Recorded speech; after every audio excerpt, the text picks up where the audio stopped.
¿no? La estadística tiene este nombre porque tiene que ver con el manejo de una gran cantidad de datos, como es los datos de un estado, y entre el siglo XVIII y el siglo XIX se acuña el término estadística a esta rama de las matemáticas para describir y sacar inferencias sobre una multitud tan enorme de datos que sería imposible simplemente con observarlos a primera vista.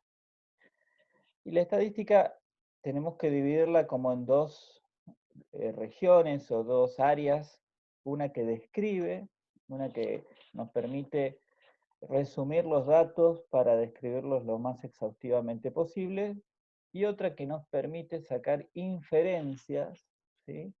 No solamente describir, sino sacar inferencias, por ejemplo, para determinar si determinadas propiedades que estamos observando se diferencian muy por arriba de lo que sería el azar, y esto puede ser importante que lo podamos distinguir. Entonces tenemos un área de la estadística que se llama descriptiva y otra que se llama inferencial. Luego, en la estadística descriptiva, entonces vamos a tener todos esos estadísticos que me van a permitir presentar la información, describirla, organizarla y resumirla en los datos. Ustedes cuando hagan la parte de análisis de datos de su trabajo de investigación, bueno, tal vez no tienen que describir qué descriptivos van a utilizar, sino que van a tener que más que hablar de la estadística inferencial que van a tener que implementar para las variables que tengan. Pero es importante que igual conozcan esto, porque en base a la estadística descriptiva se utilizan los estadísticos inferenciales. Y bueno, la estadística inferencial son estos métodos para estimar características, por ejemplo, a partir de una muestra, poder estimar parámetros poblacionales. ¿Cómo son las características de una población? Solamente con muy poquitos sujetos que integran una muestra. Haciéndola bien, podemos tener con poco nivel de error una representación bastante exhaustiva de una muestra grande. En vez de hacer un censo, puedo hacer una muestra mucho más económica y saber acerca de una población. Luego, las variables. Las variables van a tener niveles de medida. Las variables con las que trabajen en su investigación van a tener características o propiedades que van a permitirles un nivel de medida que a su vez permite la utilización de algunos estadísticos y no de otros. ¿Mm? Entonces, según cómo operacionalicemos las variables que nosotros vamos a utilizar para medir nuestros datos, más allá de que ustedes no tomen datos reales, está bueno que en su proyecto puedan hacer buenas operacionalizaciones para que les permita estadísticos más potentes, que se hacen otras operacionalizaciones que les permiten estadísticos menos potentes para por ahí analizar la información. ¿Se entiende? Piensen las características más básicas. Una variable puede ser nominal cuando solamente puedo indicar que algo es diferente que otra cosa. Es decir, una variable tiene valores donde lo único que puedo decir del valor 1 y del valor 2 es que los dos son diferentes, pertenecen a dos categorías distintas. ¿Qué variables podrían ser? Nacionalidad, por ejemplo, ¿no? Nacionalidad argentina, chilena, paraguaya, boliviana, etc. Nos da simplemente la caracterización. Puede ser género, masculino, femenino, etc.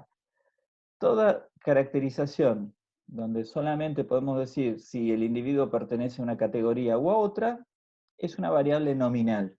No tiene nivel mayor de medición que la diferencia. Y acá les pongo algunos ejemplos de variables nominales: nacionalidad, sexo, profesión, estado civil, lugar de residencia. Muchas de las variables que van a tener en las descripciones sociodemográficas de sus participantes están medidos en escala nominal. ¿sí? ¿Se acuerdan más o menos de estas cosas? ¿Les suenan conocidas? ¿Sí? ¿Cuál es si alguien se acuerda, qué otra característica le podemos sumar a una variable para darle un poquito más de potencia, además de la diferencia de las categorías? ¿Qué otra cosa le podemos sumar? ¿Quién se acuerda? A una variable le podemos sumar un orden. Las categorías diferenciales pueden estar ordenadas en una jerarquía. Yo puedo decir que tal categoría es mayor o menor que otra. Además de diferencia, tengo un orden. Por ejemplo, las puedo organizar de mayor a menor, las diferentes valores de esta variable. Por ejemplo, nivel de estudios alcanzados. Ustedes podrían operacionalizar, por ejemplo, primario completo, secundario incompleto, secundario, terciario, etc. ¿Sí? Fíjense que yo tengo un orden, sé que el que tiene primario completo tiene una categoría superior al que tiene primario incompleto. Pero tampoco puedo saber cuánto más estudió el que tiene esta categoría versus esta, versus el que tiene el primario completo versus el secundario incompleto. Yo no puedo saber si realmente es exacto que estudió el doble o el triple. Yo no puedo saber cuál es el intervalo de cuánto se estudia más de esta categoría a esta o de esta categoría a esta. Los intervalos son imprecisos, ¿se entiende? Yo sé que están ordenados, pero no sé exactamente cuánto más. Nivel de estudios también lo pudo haber completado como la cantidad de años que estudió, ¿sí? Puedo operacionalizarlo de maneras distintas todo esto. Esta forma de operacionalizar, que la deben haber visto en muchos inventarios, está en escala ordinal y les permite determinados estadísticos que no les permite hacer otro tipo de inferencias. Por ejemplo, muchos tests que ustedes conocen están en formato Likert.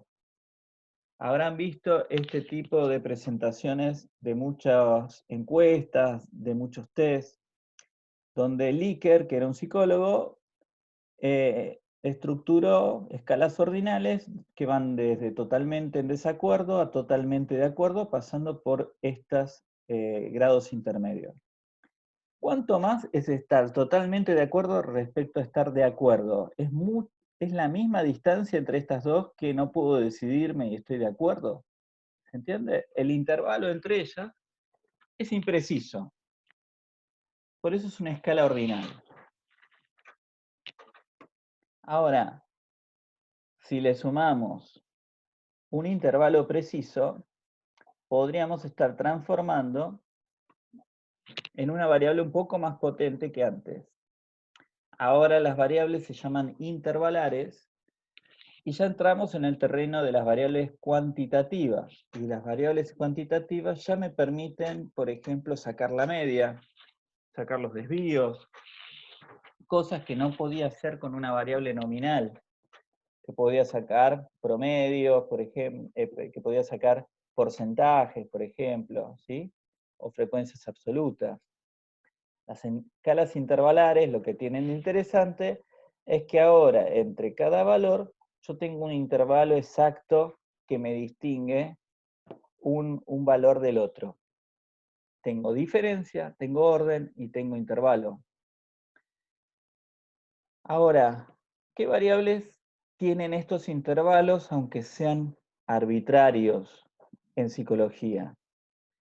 Cualquier test de habilidades, muchos de los test neuropsicológicos son test de habilidades, tienen escalas intervalares. El test de coeficiente intelectual de Weiss, de Raven, tiene escala intervalar. Escalas de atención, de memoria, casi todos los test neuropsicológicos que utilizamos están en escala intervalar.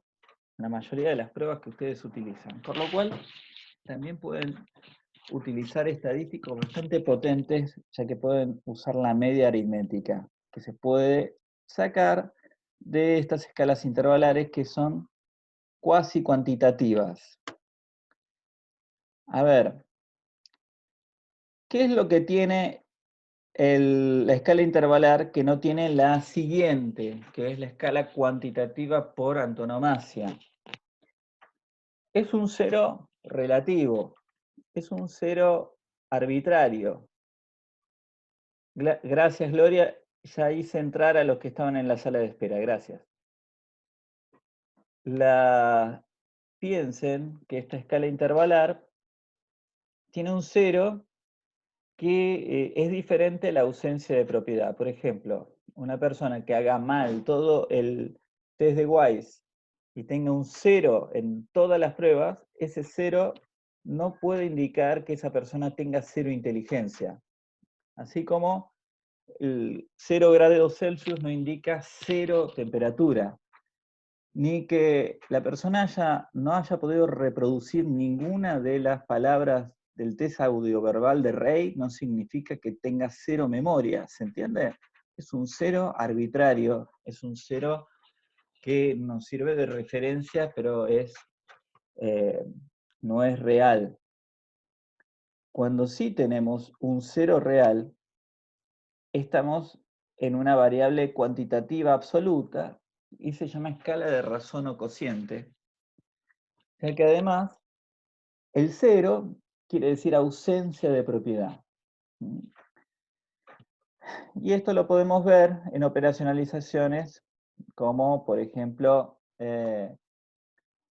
la cantidad de errores cometidos, la cantidad de omisiones cometidas, la cantidad de conductas emitidas en un intervalo de tiempo, donde el cero es real, esa conducta no estuvo presente, el error no estuvo presente, la omisión no estuvo presente, etc.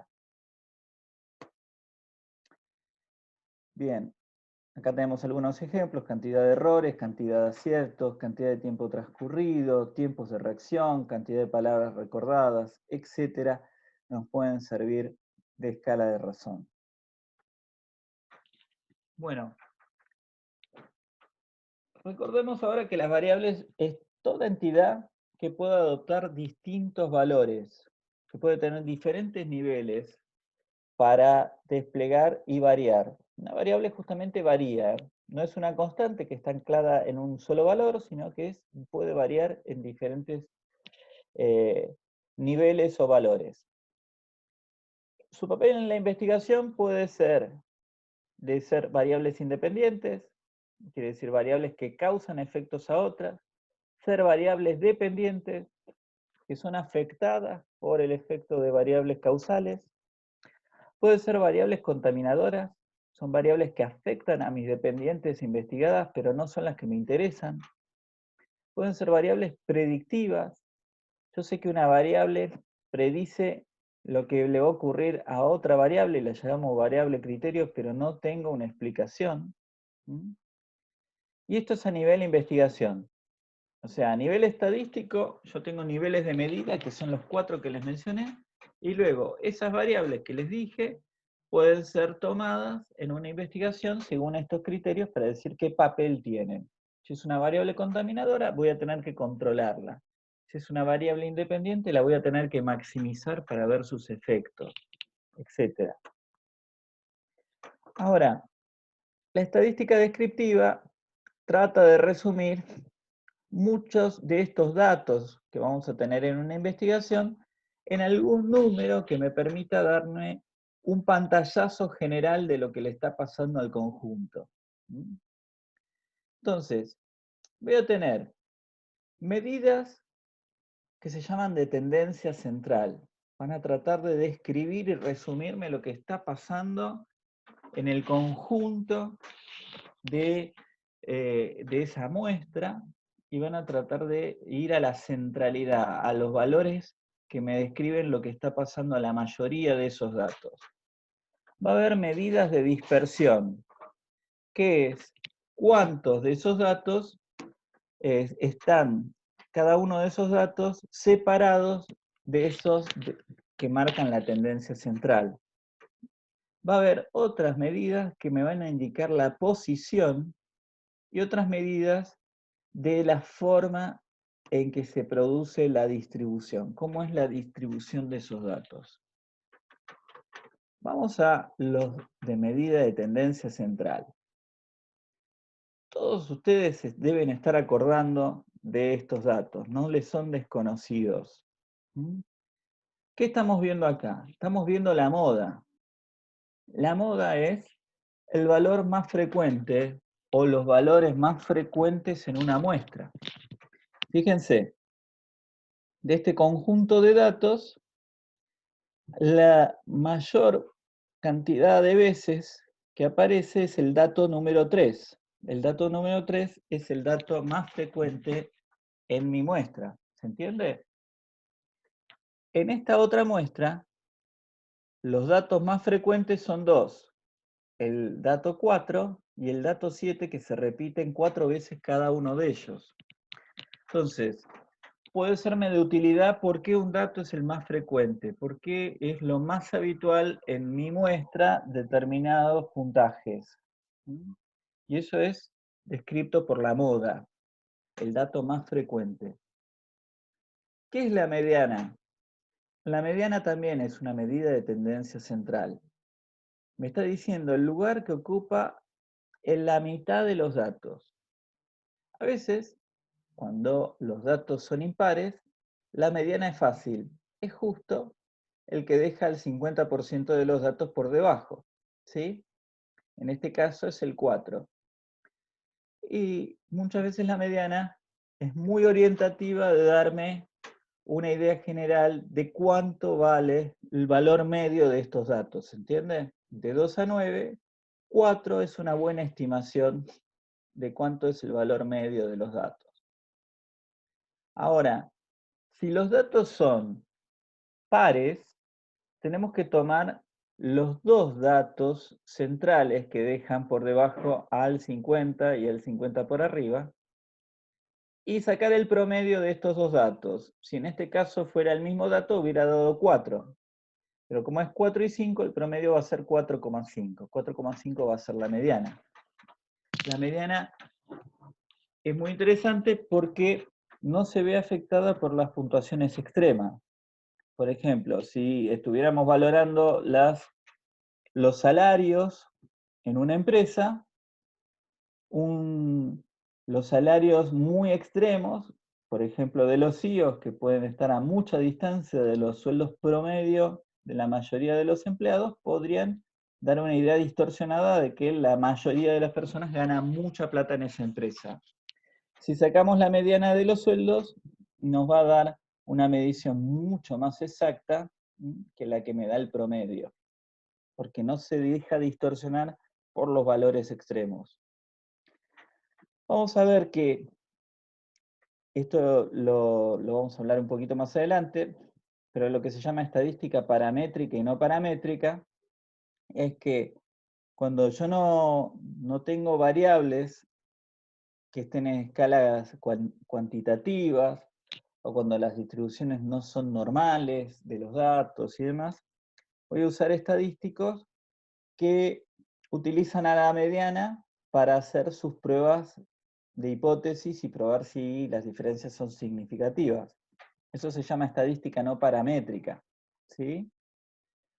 Por ejemplo, me puede pasar cuando una distribución no es normal, no es gaussiana, como le decía lo de los sueldos, y de repente tengo un dato extremo que me distorsiona muchísimo toda la distribución.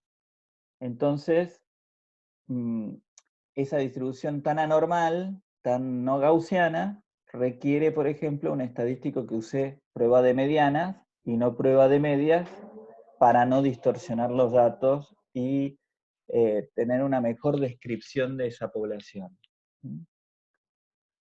Vamos con las medidas de tendencia central, la más famosa de todas, la media. La media aritmética es el valor que creo que lo hemos visto hasta el hartazgo, ¿no? De sumar todos los datos y dividir por el n total de datos. Es decir,